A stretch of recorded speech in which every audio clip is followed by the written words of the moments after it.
और वजन माप तोल के जो बाट से सिस्टम था उसके जो बिल थे उनको वहां रखा। तो कांग्रेस से पूछा छोटू राम ने कि आप गरीबों के हितैषी हैं, आप मजदूरों और कमजोर तबकों के हितैषी हैं, तो बोलो आप इस बिल का समर्थन करोगे या विरोध करोगे। तो वो बोले हम तो न्यूट्रल रहेंगे, इसमें हम बहिर्गमन करेंगे, हम इसमें भाग नहीं लेंगे, वोटिंग करेंगे नहीं। तो कई दिनों तक बहस चली। सर छोटू राम का नहीं, या तो विरोध में खड़े हो जाओ और या पक्ष में हो। अगर पूंजीपतियों से नहीं डरते हो, इन पैसे वालों से नहीं डरते हो तो पक्ष लो किसानों को और कमजोर लोगों का, और डरते हो तो उनके पक्ष में हो जाओ। ये हिंजड़ापन ठीक नहीं है, ये नपुंसकता मुझे पसंद नहीं है। न्यूट्रल तो नपुंसक होते हैं, हिंजड़े होते हैं, जो न तो पुरुष होते हैं न स्त्री होते हैं। तो ये आज भी जैसे हमारे किसानों का बहुत बड़ा 26 तारीख को संविधान दिवस पर किसान जाएंगे दिल्ली, पंजाब और हरियाणा से अनाज इकट्ठा करना शुरू कर दिया है। कहते हैं कि कई महीनों का अनाज और राशन पानी का सामान लेकर के जा रहे हैं और वहीं दिल्ली में डेरा डाल देंगे, वहीं रोटियां खाएंगे बना के। पर मोदी सरकार को ये बता देंगे कि जो अध्यादेश आप लाए हो उन पर पुनर्विचार करो। मोदी जैसे लोग पुनर्विचार करना तो बड़ा मुश्किल है, फिर भी उन किसानों की हिम्मत है कि वो कर रहे हैं। जबकि पश्चिम उत्तर प्रदेश और राजस्थान का कुछ तो हो सकता, पश्चिम उत्तर प्रदेश तो बिल्कुल न्यूट्रल है, वो तो नपुंसक हो गए लगभग। तो ये हालत है हमारी। तो ये न्यूट्रल जो लोग हैं, जो किधर भी नहीं है, न तो किसानों के साथ है न सरकार के साथ है, तो इस तरह के लोगों को सर छोटू राम ने ये हिंजड़ा की उपाधि दी थी। तो कई बातें हो गई, अब इतनी बातें हो नहीं पाएगी। बातें तो मैंने क्या कुछ लिख ली तो ज्यादा हो गई बातें, इतनी नहीं करेंगे अपन, बहुत हो गई। तो अपन को जो मुख्य रूप से जो बात करनी थी, जिसके लिए मैंने इतना देखो मैंने काफी पानी पी लिया यार, काफी बोला हूं गुरुजी, आज बहुत कुछ मिक्स कर दिया, बहुत कुछ बातें सर के ऊपर से निकल गई। चल रही है, चलने दो। हाँ देखो भाई विजय चौधरी जी, आप कह रहे हो मैं सारे कमेंट लूंगा। वैसे मैं जो विशेष रूप से आज का क्यों कर रहा हूं, एक तो कल सर छोटू राम की जयंती है और 2 दिन बाद में ही संविधान दिवस है। ये हमारे लिए बहुत महत्वपूर्ण दिन, हम भूल गए। हम होली मनाते हैं, दिवाली मनाते हैं, रक्षाबंधन मनाते हैं, गोगा दोखते हैं, पता नहीं क्या क्या करते हैं बेवकूफियां। हम मूर्तियों के फेरियां लगाते हैं, कभी 11, कभी अमाउर, कभी श्राद्ध, कभी नवरात्रा, बिना मतलब के झंझट तो हम हजार करते हैं, परंतु हमारे उन लोगों को याद नहीं किया जिन्होंने हमारे लिए भूखे प्यासे। मूलचंद आर्य ने नागौर के किसान छात्रावास के बच्चों को खिलाने के लिए रोटी नहीं थी, अनाज नहीं था, छिन्नू अकाल पड़ गया। ऐसा अकाल पड़ गया कि मूलचंद जी आर्य ने कहा रोटी तो कहीं, अनाज तो गांव में भी नहीं जाऊं तो लाऊं कहां से, और बच्चे मर जाएंगे भूखे। पानी नहीं था शहर में, तो उन्होंने बच्चों को लाए, चेनार में ले गए बच्चों को। वहां एक कुआं था, वहां से पानी निकलवा कर पानी की व्यवस्था की। अब खाने को अनाज नहीं, और अनाज खत्म हो जाएगा तो हमें अनाज देने वाला यहाँ कोई नहीं है, तो कलकत्ता गए। यहां से मूलचंद जी आर्य नागौर से कलकत्ता गए कि कलकत्ता में मारवाड़ी रहते हैं। मूलचंद जी आर्य ने स्पष्ट लिखा अपनी किताब, अपनी जीवनी में, कि वहां सेठ साजूराम होते थे जो जाट थे, और वहां सेठ बन गए थे। पहले मुनीमगिरी करते थे बड़ियों की, महाजनों की, तो वहां मुनीमगिरी में पड़ गए और जानकार होशियार हो गए, तो कुछ पैसा हो गया।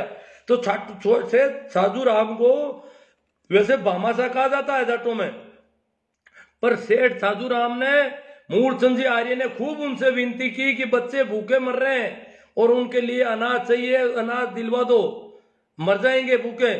कहते हैं कि साधुराम ने हमें कुछ नहीं दिया, हाँ 4-5 टाइम उनके घर पे रोटी जरूर हमने खाई थी।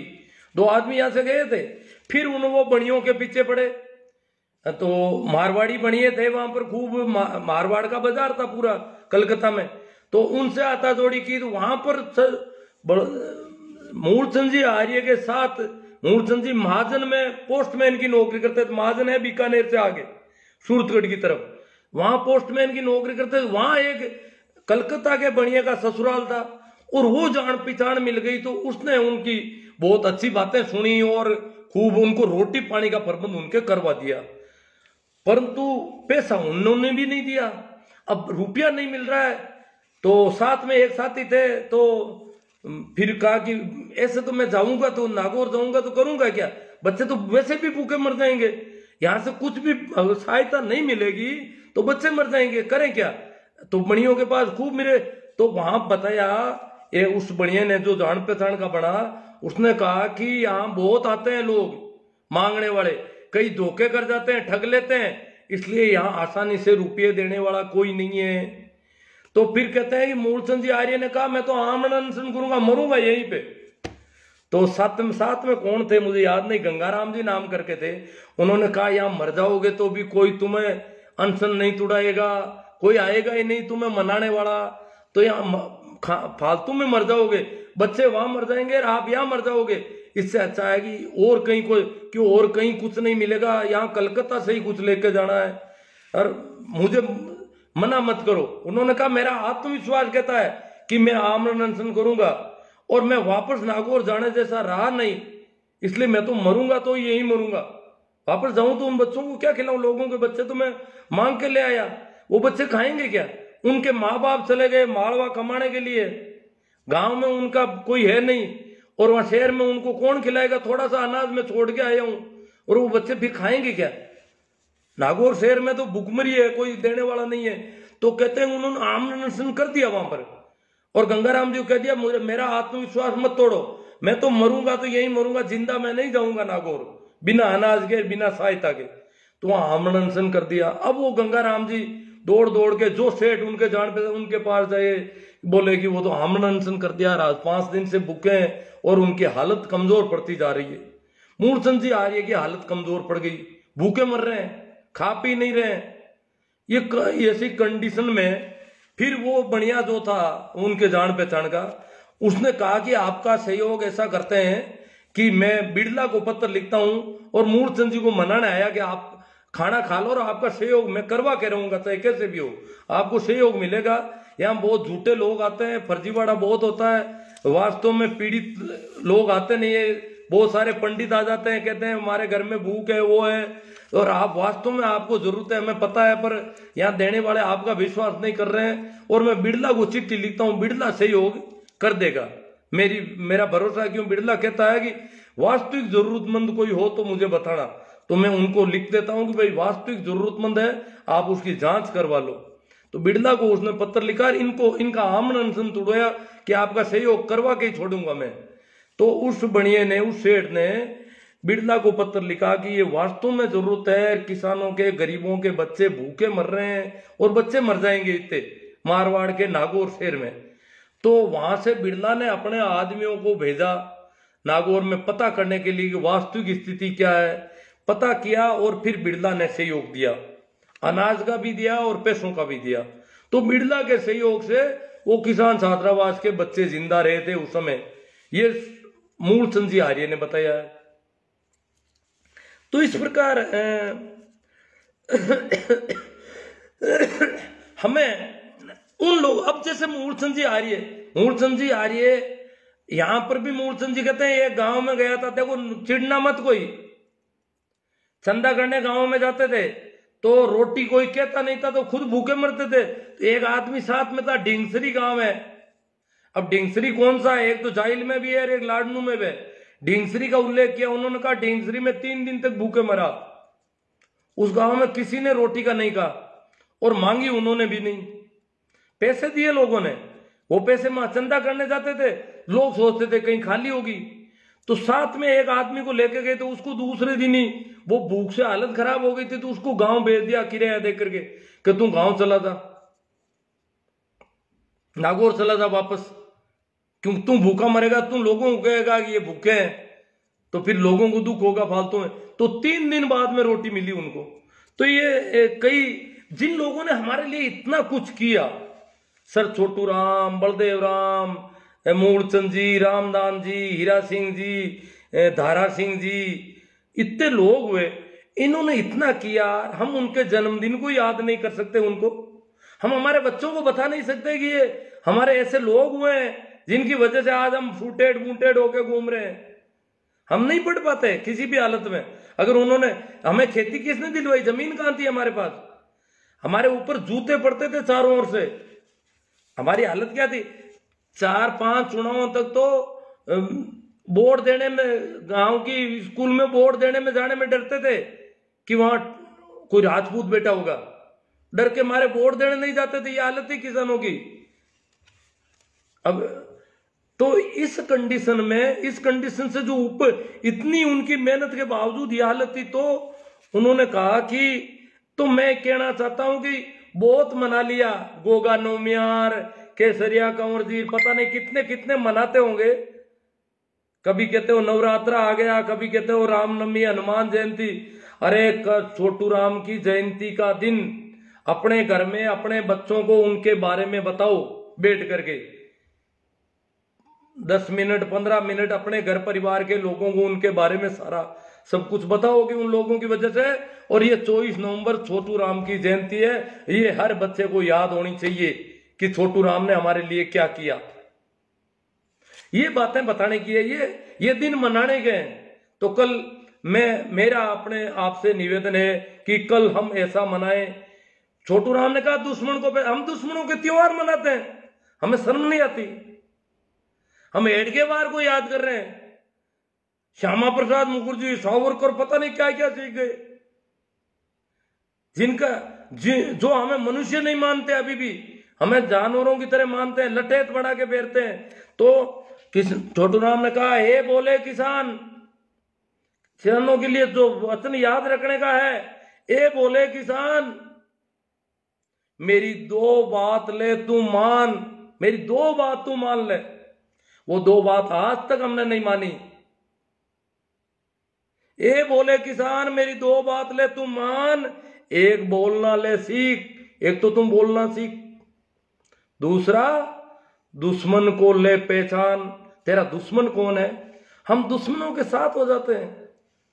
ये जो मंडी फंडी, देखो मंडी फंडी या राजस्थान में भी गड़बड़ कर रहे थे, परंतु यहां पर तो शोषण सबसे ज्यादा जागीरदारों का था। बाकी यहां भी तोल माप सारा, खोपरा लेता तो खोपा पर लिख देते, और हम 2 अनपढ़ थे, गिनती भी नहीं जानते थे, क्या बताएं। जितना अनाज साहूकार लेना चाहता ले लेता। यहां इसलिए राजस्थान में सबसे पहले साहूकारी विपणन बोर्ड की व्यवस्था की, सहकारी विपणन बोर्ड की व्यवस्था की गई। विपणन बोर्ड बनाया गया मंडियों का, और साहूकारों से निजात दिलाने के लिए, साहूकारी लोन से निजात दिलाने के लिए सहकारिता की स्थापना की।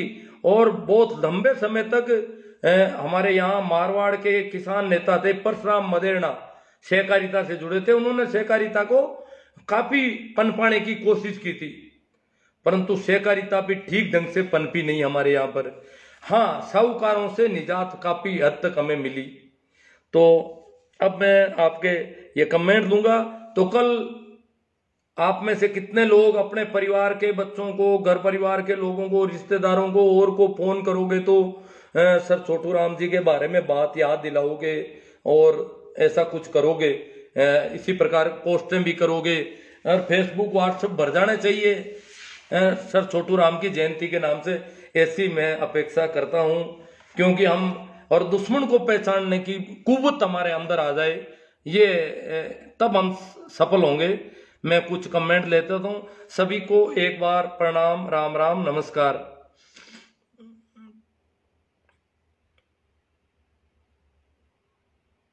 हाँ भाई, शोभाचंद जी कहते हैं बहुत बढ़िया ज्ञानवर्धक चर्चा है गुरुदेव। हाँ, बहुत लंबी चौड़ी चर्चा कर दी, मुझे लग रहा है मेरा गला तक जवाब दे रहा है थोड़ा थोड़ा, और कुछ जोर से भी तेज बोलता हूँ, शायद समझ में आपके तो सुन देते हो आप, मुझे वापस सुनता हूँ तो नहीं सुनाई देती ठीक से, पता नहीं, मुझे ध्यान नहीं रहता है, भाव गड़बड़ हो जाता है बोलने का। जय सिंह जी बुढ़ानिया, किसानों के मसीहा सर छोटू राम जी को कोटि कोटि नमन। मेरा राम सर छोटू राम, गणपत लाल जी जाट। 2 नदियों के बीच का उपजाऊ 2 आप प्रदेश, हाँ 2 आप प्रदेश और पंजाब 5 नदियों की जमीन है। शोभा चंद जी, पाखंडवादियों ने सर छोटू राम के बारे में ज्यादा कुछ ज्ञान भारतीय समाज को दिए ही नहीं है। हाँ, वो तो नहीं देंगे जी। यूनिनिस्ट सुमेर जी डुकिया कहते हैं, सर आप चौधरी छोटू राम जी के बारे में बता रहे हो, आपका बहुत बहुत धन्यवाद। ये यूनिनिस्ट मिशन है। सर छोटू राम जी यूनिनिस्ट पार्टी के मेंबर थे, उसी की सरकार में थे, राजस्व मंत्री। मही राम जी सारण बोझा, सर आप तो बहुत ज्ञान की बात बता रहे हो। ओ सारण साहब को बहुत अच्छी लगी। ये भोजा सर जोधपुर में है उधर। मई राम जी सारण बोझा सर, हाँ ठीक है। और कौन आ रहे हैं? मई राम जी सर, ऐसे ऐसे ज्ञान की बातें आपको रोज बतानी चाहिए। अजी मैं तो रोज कर रहा हूँ, मेरे यूट्यूब चैनल आप देखोगे तो खूब मिल जाएगा बहुत सारा। ये सारी बातें मैंने पहले भी कर चुका हूँ यूट्यूब पे, आप देखते नहीं हो कोई। देखो, अपने बच्चों को थोड़ा सुनाओ, थोड़ी कुछ चीजें होनी चाहिए। अब हमें जागृति बहुत जरूरी है, बहुत परेशानी है। हमारे नेता बिखरे हैं। ये राज्यसभा के चुनाव होते हैं, पूंजीपतियों की गोद में बैठ जाते हैं जाकर के, करोड़ों रुपए में बिक जाते हैं। ये तो पहले ही बिक जाते हैं, चुनावों से पहले ही खूब बिक जाते हैं, और बाद में बिकते ही रहते हैं रोज। हाँ, नंबर सुनील जी बिश्नोई मिल जाएंगे आपको मेरे। गोवर्धन राम जी पूनिया, बिल्कुल सही बात है साहब। जय श्री राम आएगा विजय कटोई। गौतम जी गोदारा कह रहे हैं आप सही कह रहे हो। सार्थ रहने वाले ब्राह्मण ही थे, जानी जी चैनानी से रखने वाले, हाँ लिखने वाले। जोरदार सर जी। चलो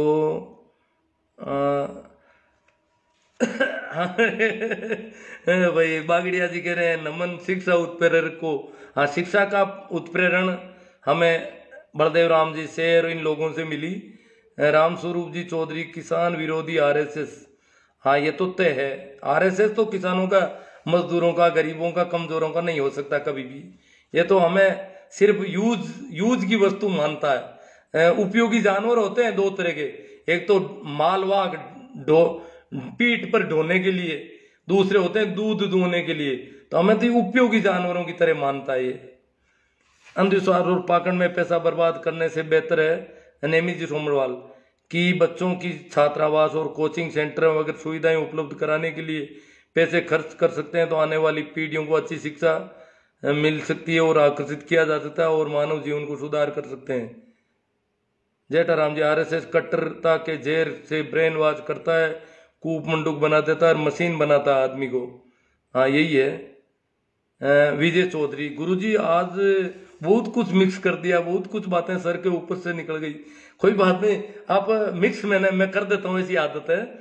पर आप पूरा इत्मीनान से अगर सुनोगे, इसको शेयर करोगे, तो आपको और कई बातें मिलेगी। इसमें मैंने काफी बातें की आज। भाई इंदौरिया जी, कमल जी कह रहे हैं आरएसएस की वजह से भारत चल रहा है, नहीं तो मिनी पाकिस्तान बन जाता। ये देखो, आरएसएस की वजह से भारत पाकिस्तान बन जाता। तो पाकिस्तान तो हमारा ही है ना, ये किसानों का ही पाकिस्तान है। पाकिस्तान वाले हमें परेशानी दूसरी है। रामसूप जी चौधरी, किसान कौम का कोहिनूर सर छोटू राम जी। कोहिनूर थे, बहुत पढ़े लिखे थे उस जमाने में, किसानों में पढ़ने लिखे। या मारवाड़ में तो 8वीं पास भी बड़ा मुश्किल, तो वो एलएलबी थे। बलदेव राम जी से पहले, बलदेव राम जी तो एक जागीरदार घराने थे, फिर भी इतने पढ़े लिखे नहीं थे। पढ़े लिखे, यहाँ पढ़ा लिखा था कौन? और उस समय वो एलएलबी थे, उनसे भी पहले। महिपाल जाट, ताऊ जी आपने तो सारी बातें खरी खरी बोल दे मनवादी पाखंडी होकर किसान का मेरा कौम को इनकलाब आंधी सर या आदत पर चलते हुए शहीद आजम भगत सिंह की भूमिका निभानी होगी। अब निभाओ भाई, जिनको निभानी है। देखो भाई, नमो बुद्धाय सर जी, आपको बहुत आभार। आप SC ST OBC को जगाते रहे हो, हमारे समाज का सोया हुआ है, आप लगे रहे हो, हम आपके साथ हैं। गुरु जी प्रणाम, नमन बार बार आपको। नमस्कार। हाँ, आपका ज्ञान राजनीति तक ठीक है इंदौरिया जी, बाकी हमारे भगवान आराध्य देवी देवताओं पर टिप्पणी बंद करो। लो, इनके आराध्य भगवान और देवी देवता पता नहीं क्या क्या है। विजय चौधरी, तुम्हारे भगवान को कहो कि इनका मोबाइल खराब कर दो। विजय चौधरी हाथों हाथ जवाब दे रहे हैं। देखो ये बोलना सीखना हो गया ना, दुश्मन को पहचानो और बोलना सीखो बस। राम स्वरूप कह रहे हैं जवाब सही है, आपका ज्ञान राजनीति तक ठीक है ना, भगवान सभी के हैं, तुम्हारे मतलब क्या है इंदौरिया।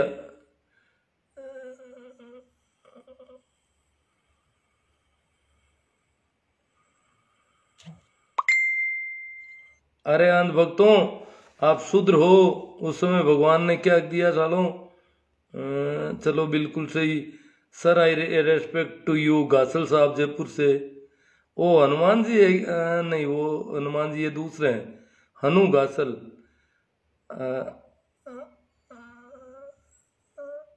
हमारा भगवान सर छोटू राम। सियाग साहब, HR सियाग गजब। लूणा राम जी चौधरी बहुत बहुत धन्यवाद सर, युवा पीढ़ी को पता चले। हाँ गासल साहब सही है। तो अब कल अपन को ये अभियान चलाना है, सही सूचना दी आपने। सर वेरी गुड गासल साहब जयपुर से। प्रभु जी सोनी, राम राम जी, गंगाराम जी पूनिया, भाई थैंक्स सर। गोदारा जी कह रहे हैं धन्यवाद। तो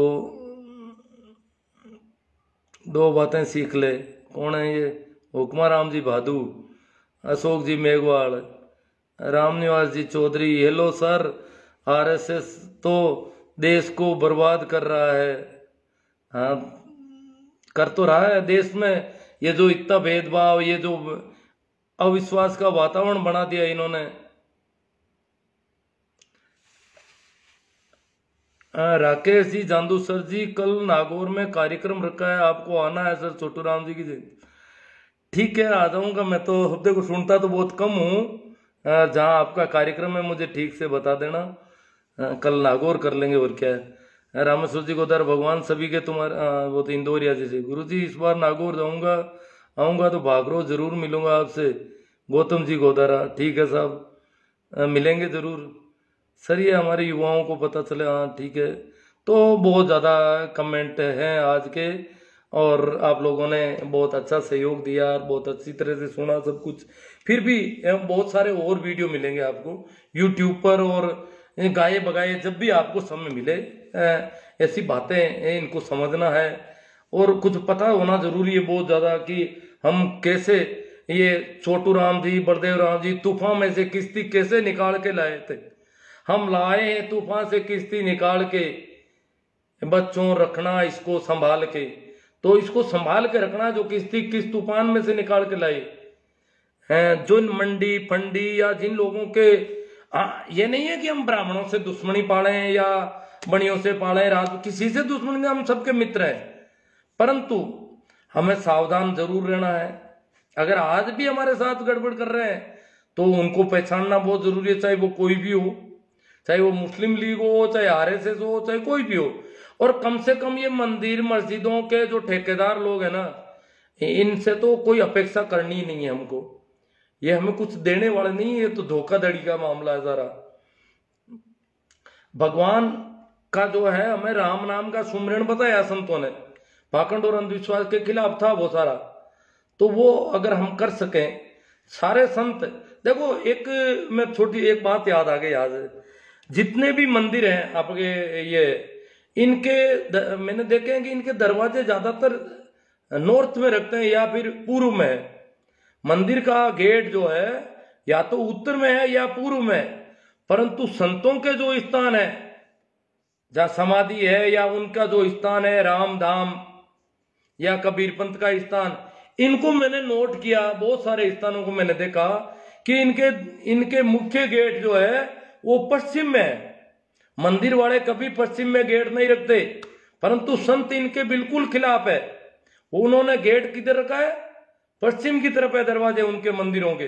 वो जो रामधाम है, मैंने यहाँ पर जो अड़ोस पड़ोस में देखा है, पश्चिम में दरवाजे। हमारे यहाँ टांकला का दरवाजा पश्चिम में, खेड़ापा रामधाम का पश्चिम में, सिंतल रामधाम का पश्चिम में, और भोला राम जी की देवरी का पश्चिम में। पुरानी पोड़ जो थी वो पश्चिम में दरवाजा है, अब नया रास्ता दूसरा बन गया।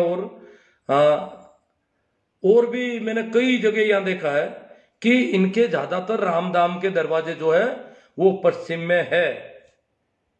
इसका मतलब ये पूर्व में और उत्तर में रखने के पक्ष में। तो मंदिरों से बिल्कुल विपरीत एक आंदोलन था। मंदिरों का जो पाखंड और अंधविश्वास का धंधा था, पंडितों का, पुजारियों का या मुल्ला मौलवियों का, मस्जिदों, इनके खिलाफ संतों का था आंदोलन पूरा, और वो हमारे आम जन के पक्ष में था एक तरह से देखा जाए तो। हाँ भाई, जय भीम, नमो बुद्धाय कह रहे हैं सर। मूलचंद जी आर्य की जीवनी की पुस्तक कहाँ मिलेगी? भाई मुझे तो पता नहीं, मेरे पास तो एक पुस्तक है, काफी पुरानी है, और कहीं मिल दे तो। अब देखो नागौर की किसान छात्रावास में मिलने वाली अब तो मुझे लग नहीं रहा है कहाँ मिलेगी, पूछना ही पड़ेगा कहीं से। यहाँ पे कोई जवाब दे दे तो अच्छी बात है। मूलचंद जी आर्य ने कहा कि ये जो छुआछूत है, देखो उस जमाने में, और बोले या नागौर मारवाड़ में उस जमाने में बहुत ज्यादा छुआछूत थी, कि देखो आदमी आदमी से इस प्रकार ऊंचा और नीचा मानना, ये बहुत बड़ी गड़बड़ है। तभी तो किसान छात्रावास में सभी जातियों के बच्चों को रखा था उन लोगों ने।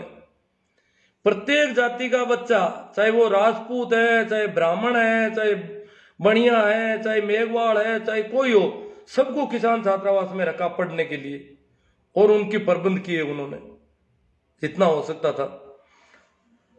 तो ठीक है, फिर एक बार फिर आपको याद दिला दूं कि ए बोले किसान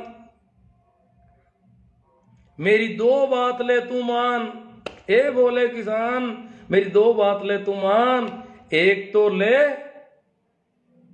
बोलना सीख, दूसरा ले दुश्मन को पहचान। तो